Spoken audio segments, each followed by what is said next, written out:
Hello everyone, நான் அனீஷ். இந்த வீடியோவில் நம்ம என்ன பார்க்க போகிறோம்னா, one of the most common issue எல்லோரும் ஃபேஸ் பண்ணுறது. நம்ம ஷீட்டை வந்து ப்ரொடெக்ட் பண்ணி வச்சுருப்போம். அன்ஃபார்ச்சுனேட்டாக நம்ம அதோட பாஸ்வேர்டை மறந்துருப்போம். அதனால் நம்மளால் திரும்ப அந்த ஷீட்டை ரீயூஸ் பண்ண முடியாமல் இருக்கும். இது வந்து நம்ம எந்தவித டூல்ஸுமே இல்லாமல் நம்ம எப்படி இந்த ஷீட் பாஸ்வேர்டை நம்ம வந்து ரிமூவ் பண்ணுறது அப்படின்றத பார்க்கலாம் வாங்க. இப்போ நம்மக்கிட்ட இருக்க டேட்டாவை பார்த்தீங்கன்னா, நம்மக்கிட்ட ஒரு 3 ஷீட் இருக்குது. 3 ஷீட்டில் நமக்கு டேட்டா செட்ஸ் இருக்குது. ஸோ இந்த டேட்டாவை வந்து நம்மளால் எதுவுமே மாடிஃபை பண்ண முடியாது. 3 ஷீட்டுமே பார்த்திங்கன்னா நமக்கு ப்ரொடெக்டடில் இருக்குது. ஸோ இது எப்படி பாஸ்வேர்ட் ரிமூவ் பண்ணுறது அப்படின்றத பார்க்கலாம். ஸோ ஃபஸ்ட் நம்ம வந்து ஃபைலை க்ளோஸ் பண்ணிவிடுவோம். நம்ம எப்போவுமே எந்த ஃபைலில் வந்து நம்ம பாஸ்வேர்ட் ரிமூவ் பண்ண ட்ரை பண்ணாலுமே வந்து அதுக்கு முன்னாடி ஒரு காப்பி நம்ம எடுத்து வச்சுப்போம். பிகாஸ் நம்மளோட ஒரிஜினல் ஃபைல் வந்து எந்த டேமேஜ் ஆகிடக்கூடாதுன்றதுனால நம்ம ஒரு காப்பி எடுத்துப்போம். ஸோ இதை ஒரு காப்பி எடுத்துகிட்டு இப்போ இந்த காப்பியை நான் என்ன பண்ணுறேன்னா, இந்த எக்ஸல் ஃபைலோட எக்ஸ்டென்ஷன் பார்த்தீங்கன்னா XLSX ஃபார்மேட்டில் இருக்குது. நான் இதை வந்து ஜிப் ஃபைல் ஃபார்மேட்டுக்கு மாற்றுறேன். ஸோ ஜிப் ஃபைல் ஃபார்மேட்டுக்கு மாற்றினோன்னா நமக்கு XLS ஃபைல் பார்த்தீங்கன்னா ஜிப் ஃபைல் ஃபார்மேட்டுக்கு மாறிடும். இப்போ இதை நான் ஓப்பன் பண்ணுறேன். ஸோ இப்போ இந்த ஃபைலை ஓப்பன் பண்ணோன்னா நமக்கு என்னென்ன ஆப்ஷன்ஸ் காட்டுது பார்த்தீங்கன்னா, நிறைய ஃபோல்டர்ஸ் உள்ள இருக்குது. இதில் வந்து எக்ஸல் இந்த ஃபோல்டருக்குள்ளே போகிறோம்.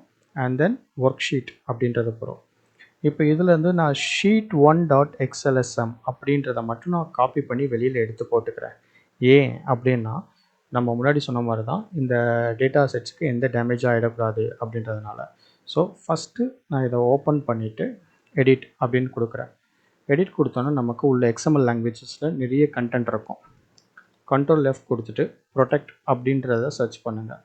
நீங்கள் ப்ரொடெக்ட்னு சர்ச் பண்ணிங்கன்னா இங்கே பார்த்தீங்கன்னா ஓப்பன் ஆரோ அப்படின்னு கொடுத்து இங்கேருந்து ஷீட் ப்ரொடக்ட், இங்கேருந்து இந்த க்ளோஸ் இது வரைக்கும் நீங்கள் இந்த கண்டென்ட்டை ரிமூவ் பண்ணணும். ஸோ கரெக்டாக நீங்கள் ரிமூவ் பண்ணலைன்னா டேட்டா கரெக்ட் ஆகிடும். ஸோ இதை கொஞ்சம் கேர்ஃபுல்லாக ஹேண்டில் பண்ணுங்கள். இதை ரிமூவ் பண்ணிவிட்டு ஃபைலை சேவ் பண்ணிவிடுங்க. சேவ் பண்ணிட்டு நான் இதை க்ளோஸ் பண்ணிவிட்டேன். அகெயின் நான் திரும்ப இந்த ஜிப் ஃபைல்குள்ளே போகிறேன். XLS work sheet.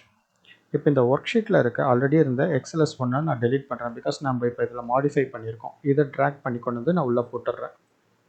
இப்போ நம்ம டேட்டா உள்ளே போட்டாச்சு. ஸோ இப்போ நம்ம இந்த ஜிப்பில் இருந்து நம்ம திரும்ப பேக் டு XLS ஃபார்மேட்டுக்கு நம்ம மாற்ற போகிறோம். இப்போ பார்த்தீங்கன்னா நம்ம காப்பி அப்படின்ற ஃபைலை நம்ம இப்போ ஓப்பன் பண்ணுறோம். இப்போ பார்த்தீங்கன்னா நம்மக்கிட்ட 3 ஷீட் இருந்தது. நம்ம 3 ஷீட்டில் ஒரு ஷீட்டில் மட்டும் தான் பாஸ்வேர்ட் ரிமூவ் பண்ண ட்ரை பண்ணியிருக்கோம். இப்போ பார்த்தீங்கன்னா நமக்கு இந்த ஷீட் வந்து பாஸ்வேர்டே இல்லை. நம்மளால் எது வேணால் டைப் பண்ண முடியுது. ஆனால் அடுத்த 2 ஷீட்டுக்கு போனீங்கன்னா நம்ம பாஸ்வேர்ட் இருக்கும். ஸோ உங்களுக்கு எல்லா ஷீட்டுக்கும் பாஸ்வேர்ட் ரிமூவ் பண்ணால் சேம் ஃபங்க்ஷனாலிட்டி நீங்கள் திரும்ப அப்படியே ரிமூவ் பண்ணிங்கன்னா உங்களுக்கு பாஸ்வேர்ட் ரிமூவ் ஆகிடும். நம்ம ஷீட் பாஸ்வேர்டு எப்படி ரிமூவ் பண்ணுறதுன்னு பார்த்தோம். ஸோ உங்களுக்கு இதில் ஏதாவது குரீஸ் இருந்ததுன்னா எனக்கு கமெண்ட் பண்ணுங்கள். நான் செக் பண்ணிவிட்டு உங்களுக்கு ரெஸ்பான்ஸ் பண்ணுறேன்.